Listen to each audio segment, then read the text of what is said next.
رز بالطريقة العادية تاني لا، النهاردة هنعمل وصفة بجد هتبهركم. وصفة كده كلها في حلة واحدة وطعمها بجد خطير. أول حاجة كده معايا حلة على النار، حطيت كده فيها معلقة من الزيت، معلقة من السمنة البلدي. أول ما يسخنوا معايا هضيف كده ليهم بصلاية كبيرة مقطعها كده مكعبات صغيرة. هنحمر البصلة دي بحيث تصفر معانا، أنا مش عايزاها لونها يغمق ولا أي حاجة. ومجهزة كده معايا فلفل حامي وبارد، وطبعا الحامي ده على حسب الرغبة براحتكم خالص. هنشوحهم كده لمدة دقيقتين كده مع بعض، وبعد كده هنبدأ نجهز بقى الفراخ بتاعتنا. انا هستخدم معايا النهارده كده صدر فرخه، بدات اقطعه كده معايا مكعبات صغيره. طبعا ممكن اوراق او صدور على حسب المتوفر عندك، او حتى لو عندك مثلا ربع كيلو بانيه هينفع برده معانا. يعني مش شرط كميه فراخ معينه، لا براحتك خالص على حسب المتوفر عندك، هي هتدي معانا طعم حلو قوي للرز بتاعنا، فمش شرط كميه كبيره. ببدا احمر الفراخ معايا بالشكل ده. اول ما لونها يبيض كده معانا بكون مجهزه معايا حبايتين من الطماطم مقطعاهم مكعبات صغيره، ومعلقتين كبار من الصلصه. بضيف الصلصه وابدا اقلب بقى المكونات كلها مع بعضها بالشكل ده.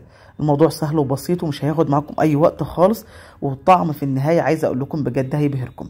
هضيف بقى دلوقتي ليهم الملح، فلفل اسود، وهضيف كده معايا شطه. وطبعا الشطه دي انا بحب الحاجه مشطشطه شويه، لو انت مش بتحبيها ممكن تحطي بدلها مثلا بابريكا. قلبتهم معايا بالشكل ده. وهضيف دلوقتي كده عليهم حوالي كوبايه من الميه المغليه، وهغطيها واسيبها بقى لما تتسبك براحتها خالص، واتاكد ان الفراخ استوت معايا تمام. هوريكم دلوقتي شكلها بجد تحفه، والطعم عايزه اقول لكم بجد خطير. في المرحله دي طبعا ندوق، لو عايزين نزود ملح نزود فلفل اسود، طبعا ده بيكون على حسب الرغبه براحتكم خالص. ودلوقتي غسله كده معايا نص كيلو من الرز البسمتي، هضيف الرز وابدا اقلب بقى كده الخليط كله مع بعضه بالشكل ده. ومجهزه برده معايا كده ميه بتغلي، لازم تكون ميه مغليه يا جماعه، ما ينفعش نضيف خالص ميه بارده. دايما انبه كده على الرز عشان يطلع معاك مفلفل وحلو قوي قوي، لازم تضيفي له ميه مغليه. ضفت كده معايا معلقه من السمنه البلدي، وكده خلاص هغطيه واسيبه بقى يستوي براحته خالص على نار هاديه. في الاول بيكون على نار عاليه، اول ما يبدا يتشرب بنهدي النار ونسيبه يستوي. ودلوقتي حضر معاكم الخيار بقى اللي هنزين بيه الوصفه بتاعتنا. هنعمل بقى الخيار كده بشكل قلب، شكله حلو قوي قوي.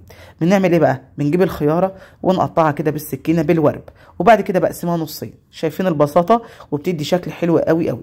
اي طبق بقى عايزه تزينيه، مثلا بتعملي كفته، بتعملي اي وصفه، مش شرط حاجه طبعا معينه، يدي طبعا شكل حلو جدا جدا لاي طبق انت هتقدميه.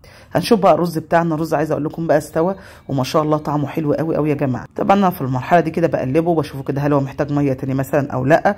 لو احتاج ميه تاني بزود له، مفيش مشكله خالص. واسيبه طبعا يستوي على نار هاديه، وبعد كده هبدا اقدمه معاكم. الوصفه سهله وبسيطه، مش هتاخد معاكي وقت خالص، تعتبر كلها في حله واحده.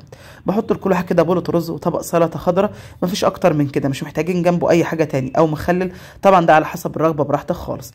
نشوف بقى شكل طبقنا، ما شاء الله مفيش بقى احلى ولا اجمل من كده. مش عايزه جنبه بقى غير طبق سلطه خضراء، ممكن مخلل جرجير. والف هنا وشوفها لكل اللي جربوه. طبعا الخيار عاطي شكل للطبق حلو قوي قوي. بكده وصفتي النهارده تكون خلصت. اتمنى فعلا تكون عجبتكم، تكونوا استفدتوا منها ولو بمعلومه واحده. يا ريت لو عجبكم الفيديو دعموه باللايك والشير، واشوفكم على خير ان شاء الله.